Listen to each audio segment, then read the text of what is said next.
When my students ask me what is the best way to build their French vocabulary, here's how I answer. Hi, I am a native French and Haitian Creole speaker, a certified French teacher, a tutor, and a professional translator. If you have ever stared at a long vocabulary list and thought, I'll never remember all of this, know that you're not alone.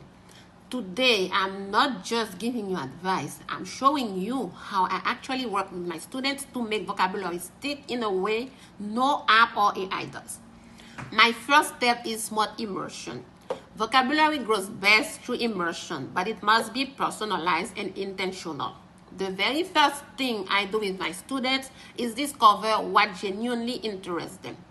Do you enjoy mystery novels, football, fashion, current affairs?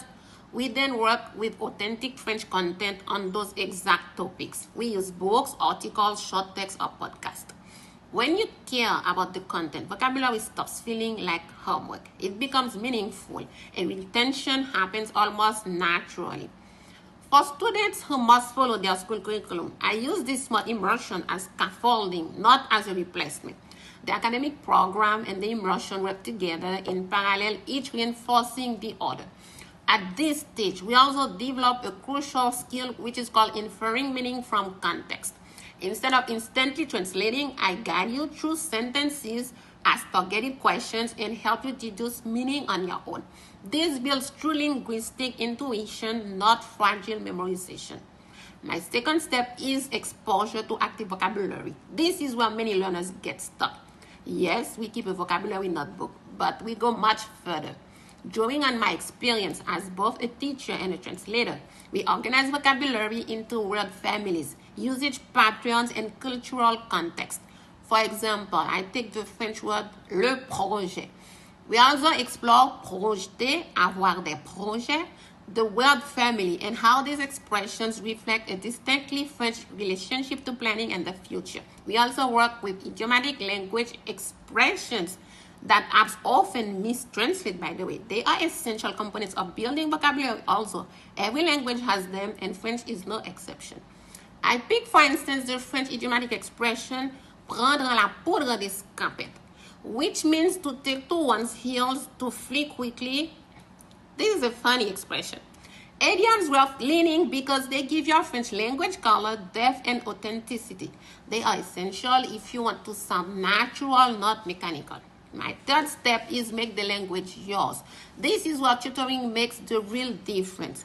Knowing a word is one thing. Using it confidently in conversation is another. In our sessions, we will play real-life situations and build short, relevant dialogues together. You say the words out loud. I give you immediate, precise feedback on pronunciation, rhythm, and natural phrasing. And we practice until the word moves from your notebook into your spontaneous speech. This is how confidence is built. And my last step is structure and consistent momentum. The biggest challenge in language learning is not knowing what to do. It's doing it consistently. Together, we create a realistic, sustainable routine that fits your life. I provide structure, accountability, and expert guidance. I track your progress and continuously adapt the plan as you grow. This consistency is what finally bridges the gap between knowing vocabulary and using it naturally. So the best way to build your French vocabulary is a cycle of personalized immersion, expert-guided discovery, and confident practice. If you are tired of forgetting words and ready to truly own them, to use French with nuance, confidence, and authenticity, send me a message on my Wyzant profile. Together with you, I will build your French in a way that is effective, engaging, and truly human. Merci beaucoup et à bientôt.